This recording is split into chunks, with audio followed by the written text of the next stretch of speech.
The mansion was beautiful. Too beautiful to be trusted. Sophia Bello stood before its golden gates. Her reflection caught between the bars like a warning she refused to hear. The driveway curved endlessly, lined with whispering palms and silent fountains. It wasn't just a house, it was a statement that she, a girl who once lived above a noisy tailor shop in Surulere, now belonged to Caleb Adeyemi, the man whose name opened doors like spells. Inside, everything shimmered. Chandeliers bloomed like frozen fire. The marble floors carried her reflection wherever she stepped. Even the air smelled expensive. Jasmine, smoke, and something faintly metallic. Caleb's hand rested on her waist as they toured the house. His voice deep, measured, dripping with affection. "This will be your home now, my queen," he whispered. "Every inch of it is yours." Sophia smiled, pretending not to notice the flicker in his eyes when she asked about the locked door at the far end of the hallway. It was heavy, black, and carved with strange floral patterns, out of place in the otherwise modern palace. "That wing," he said smoothly. "Storage. Old memories. You won't find anything interesting there." But Sophia noticed how his hand tightened slightly on her waist before he let go. That night she couldn't sleep. The house hummed faintly, like it was breathing. From her balcony, she could see her own wedding gown swaying gently in the wardrobe reflection, though the window was closed. And somewhere down the hall, a faint red light blinked once, then vanished. Sophia turned on her side, whispering Caleb's name. He was already asleep, peaceful, composed, as though even his dreams obeyed him. Still, the air carried something watching. And deep within the locked room, behind walls of gold and silence, a screen flickered to life, showing her face. Unaware, beautiful, and trapped inside the mansion of promises. The morning after their wedding felt like a dream wrapped in perfume and sunlight. Caleb had left early for a business trip to Abuja, leaving Sophia with the house and her thoughts. The silence was thick, almost indulgent. Even the housekeepers spoke in whispers, their eyes avoiding hers as if afraid to say too much. Sophia wandered through the long corridors, her bare feet brushing against the cold marble. The paintings on the walls followed her, women in gold frames, all beautiful, all smiling. But their eyes, they looked too real, too alive. She paused before one, a portrait of a woman with long black hair and a subtle smirk. Beneath it was a small inscription. Nora Adeyemi, 2018. Caleb's late wife. Sophia's stomach tightened. She had heard stories, quiet, respectful ones, that Nora died in an accident. Caleb never spoke of her.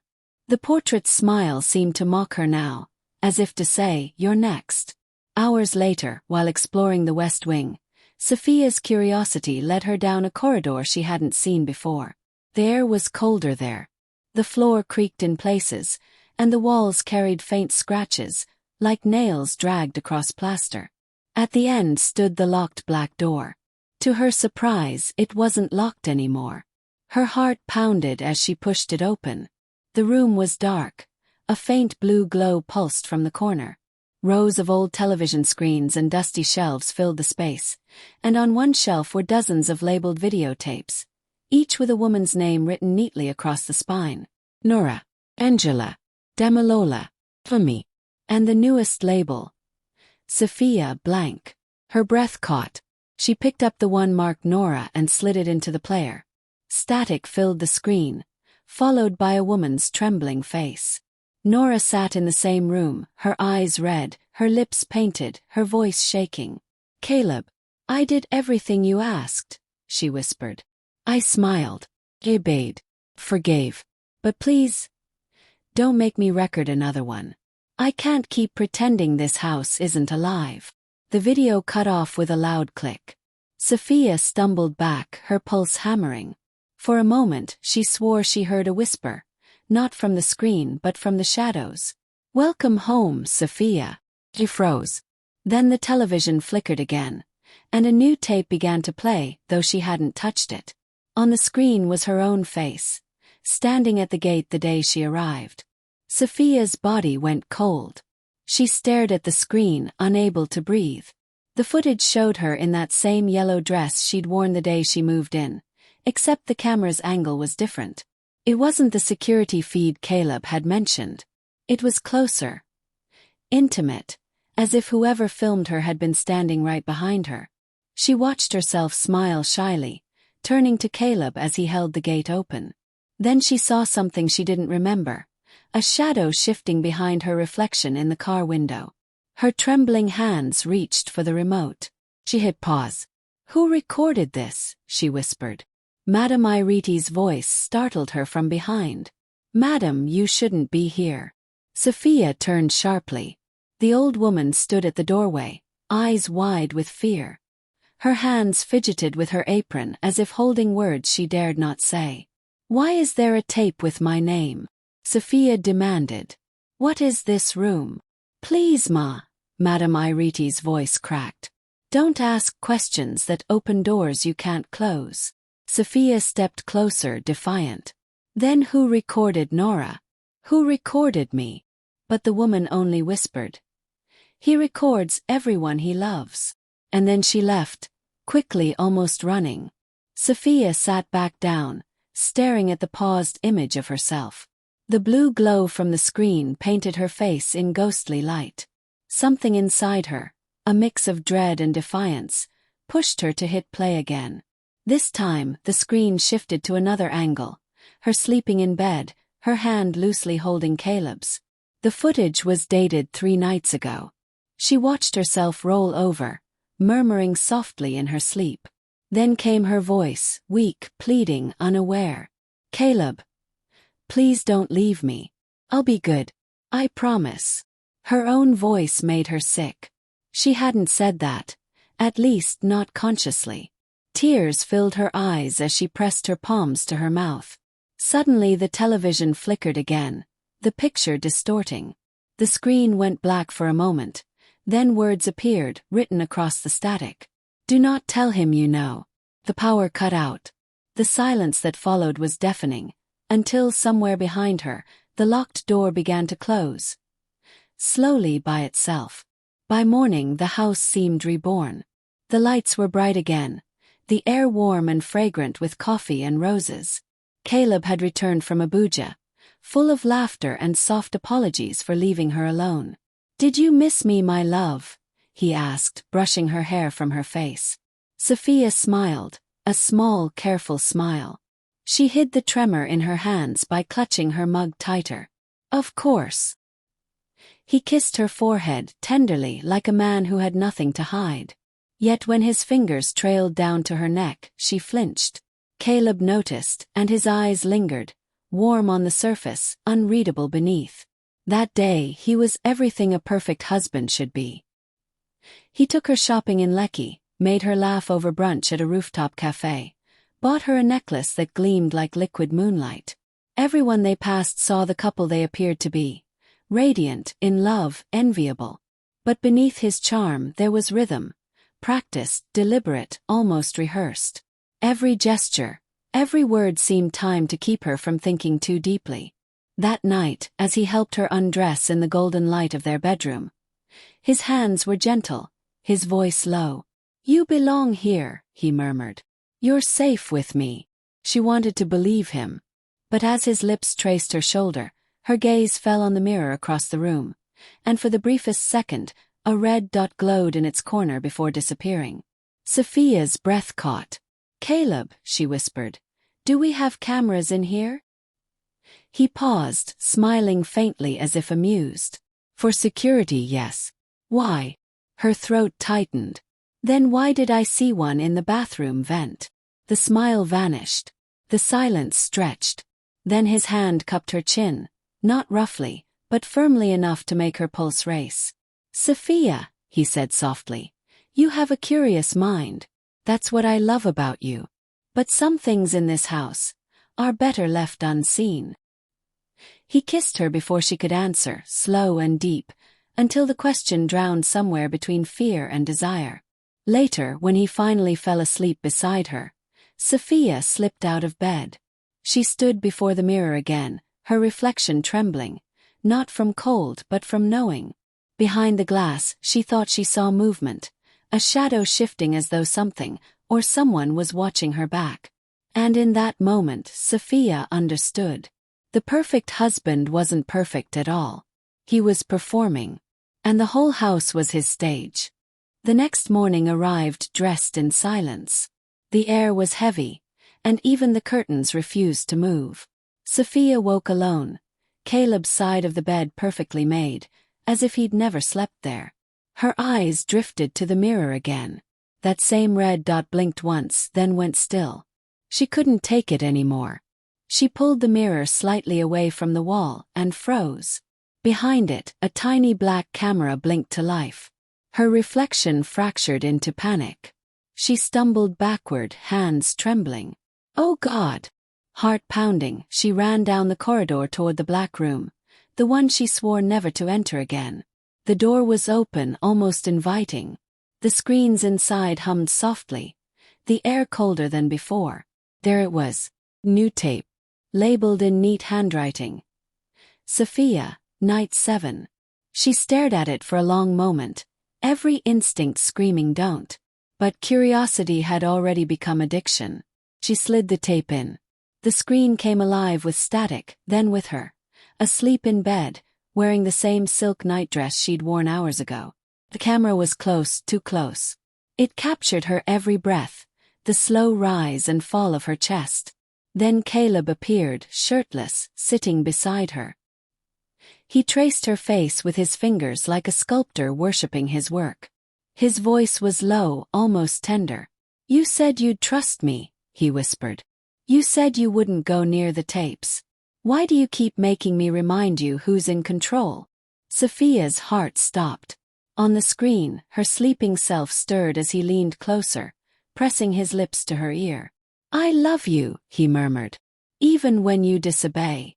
The camera zoomed slightly, she didn't know how, and captured his face turning to stare directly into it, as though he could see her watching from the future. "Good morning, my love," he said, smiling faintly. "You shouldn't have pressed play." The video cut to black. Sophia stumbled back, gasping, her mind spiraling. She turned to run, but from the corner of the room, another monitor flickered on. Dozens of feeds appeared at once.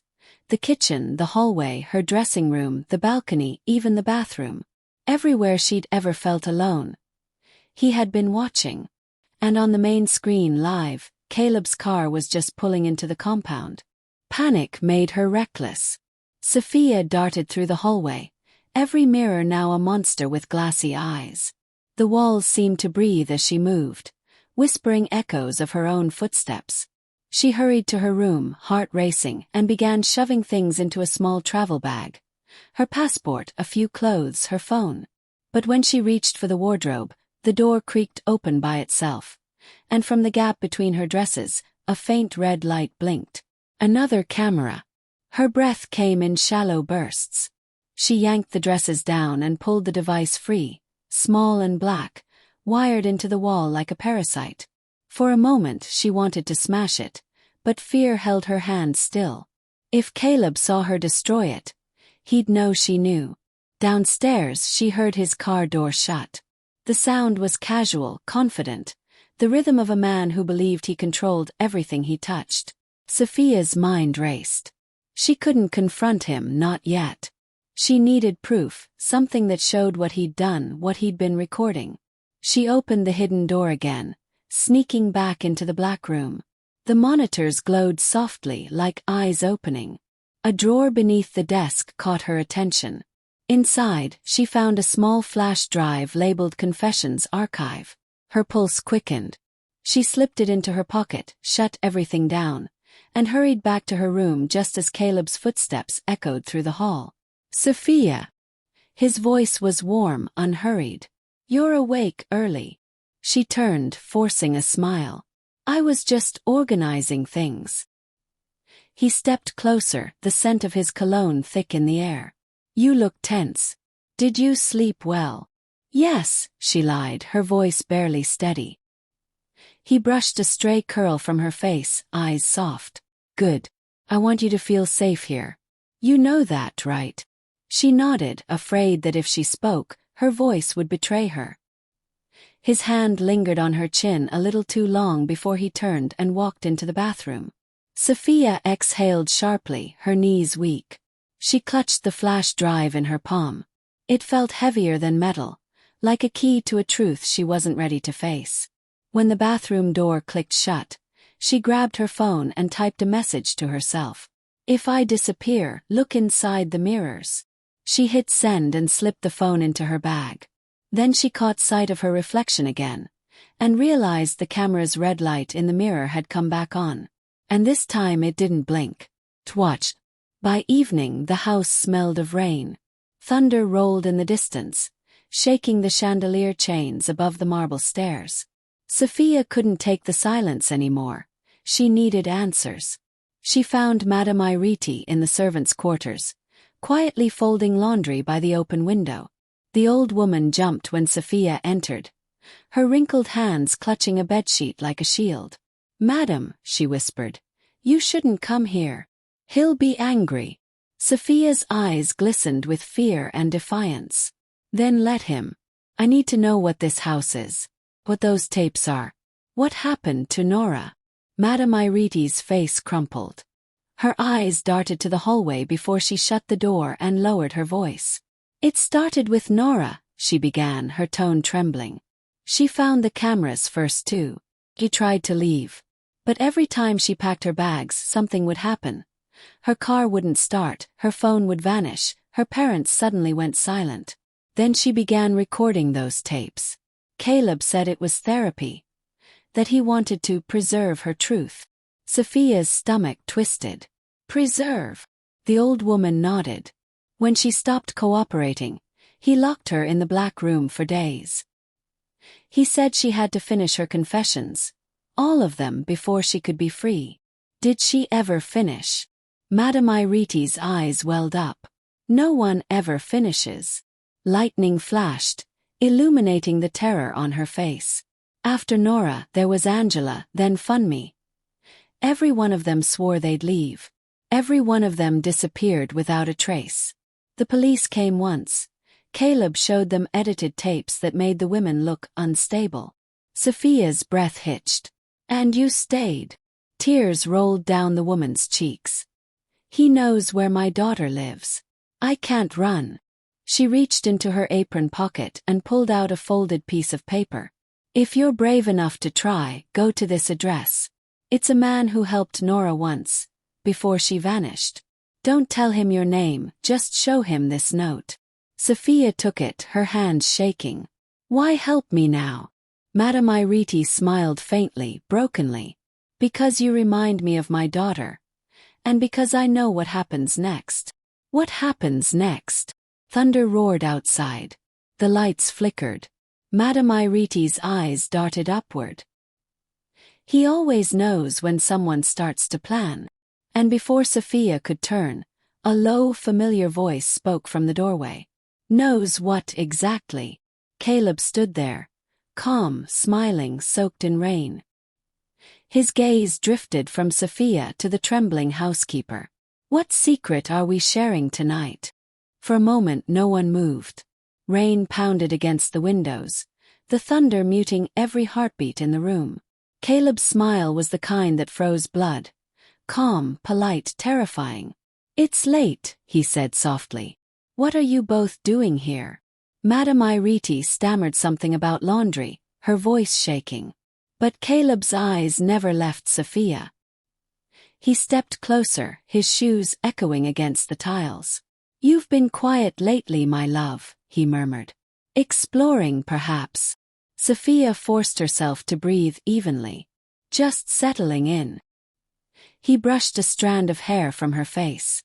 "You've always had such a curiosity. But too much of it can ruin a marriage." Then gently he turned to Madame Iriti. "Thank you, Iriti. You may go." The old woman hesitated, her lips trembling, but one glare from him sent her running. The door closed softly behind her, sealing the house in silence again. Caleb turned back to Sophia, his voice a dangerous whisper. "You went inside the room, didn't you?" She said nothing. He smiled, then reached into his pocket and pulled out something small, the flash drive. Looking for this. Her heart stopped. He had found it. He leaned close, his breath warm against her ear. You should have trusted me, Sophia. I was teaching you to be perfect. To never lie. To love the way I want to be loved. Sophia stared into his eyes and saw something breaking. Something human and monstrous all at once. You don't love me, she whispered. You collect me. His expression faltered just for a second before rage replaced it. He grabbed her arm, pulling her toward the hall. You think you can walk away. You think you can leave me. But this time Sophia didn't cry. She didn't beg. As he dragged her toward the black room, she slipped her free hand into her pocket and pressed a small button on her phone, one she'd hidden there hours earlier. Inside the black room, Caleb shoved her toward the chair where Nora once sat. The monitors blinked to life. If you want to confess, he said darkly, do it properly. She sat, staring straight into the camera. Her voice was calm, steady. My name is Sophia Bello. And this house has taken too many women. Caleb froze. What are you doing? She smiled faintly. Live streaming. The color drained from his face. You're lying. Am I? He turned toward the monitors and saw the blinking red icon at the corner of the main feed. The world was watching. Caleb lunged for the camera, shouting, but Sophia was already running. Madame Iriti was waiting by the back gate, clutching an umbrella and trembling. The storm swallowed them both as they disappeared into the night. By morning, police cars lined the mansion's driveway. The tapes were gone, all except one. Weeks later, the footage of Sophia's final confession went viral, sparking nationwide outrage. The headline read, House of Confessions, the bride who exposed a predator. And somewhere far away, hidden under a new name, Sophia watched the sunrise for the first time in freedom. Her voice finally her own.